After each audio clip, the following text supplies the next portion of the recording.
Sahabat digital yang powerful, apa kabar bagi Anda hari ini? Dalam Digital Inspiration kali ini saya akan membahas tentang aset. Oke, kalau menurut Anda, orang kaya itu yang bagaimana sih? Yang pendapatannya besar, yang rumahnya megah, yang mobilnya mewah, yang istrinya cantik dan banyak, atau yang seperti apa? Nah, silakan. Ya, itu definisi Anda. Nah, di sini saya akan mendefinisikan bahwa orang kaya itu yang asetnya banyak. Nah, mungkin banyak yang protes, Pak, aset itu kan bagi orang yang memang duitnya sudah banyak, modalnya gede, bisa berupa properti, Pak, bisa berupa saham, bisa berupa bisnis, emas dan sebagainya. Loh, kalau saya ini, misalnya saya baru lulus kuliah, atau barusan bangkrut, atau barusan bercerai dengan pasangan, apa masih punya aset, Pak, untuk bisa kaya? Masih.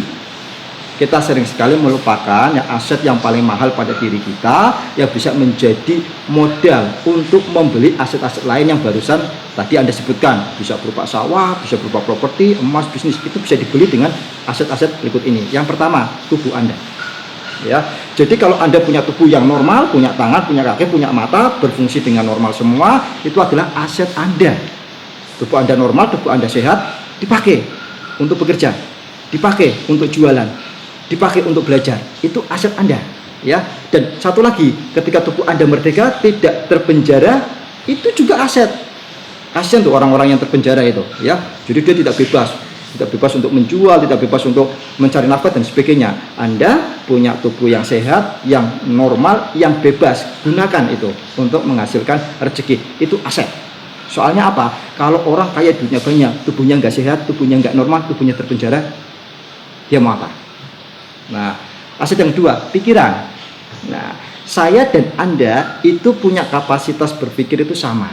Jumlah sel saraf di otak kita atau neuronnya sama, 1 triliun neuron, ya. 100 miliarnya itu aktif, 900 miliarnya itu pendukung. Tetapi tingkat kecerdasan saya dan Anda berbeda.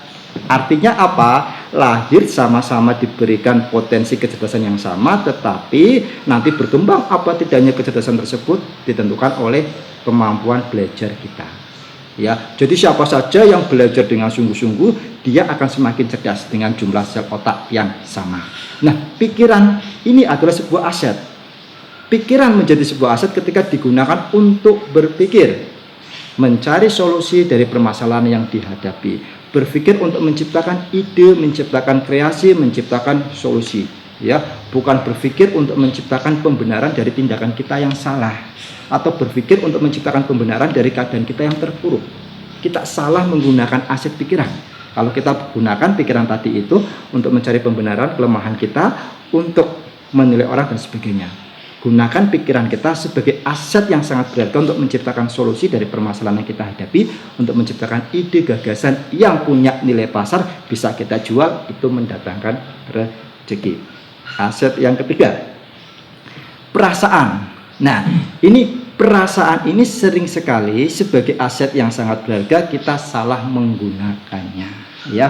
Jadi kita kalau keadaan sulit, perasaan kita jadi pesimis, ya. Oke, keadaan itu biarlah terjadi, itu di luar kendali kita, tetapi perasaan 100% kita yang mengendalikan. Boleh keadaan sulit, bisa nggak kita tetap optimis seperti saat ini, ya, di musim corona, ya, rata-rata pendapatan menurun, rata-rata omset bisnis menurun, itu memang betul real, tetapi kita bisa men-setting, ya, emosi kita agar tetap positif. Selalu ada hikmah di balik setiap kesulitan, selalu ada hadiah di balik setiap masalah, ya. Entah Anda coba, ya, mencari produk atau jasa yang sedang sangat diminati, entah Anda coba mengembangkan dan menjual hobi Anda dan sebagainya.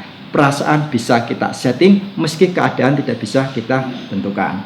Jadi ingat, 3 aset yang sangat berharga yang kita miliki. Tubuh kita harus gunakan untuk bekerja, pikiran kita untuk menciptakan ide, gagasan dan solusi, kemudian emosi kita untuk kita setting agar kita selalu optimis, selalu semangat. Demikian dari Edi Susanto, salam powerful.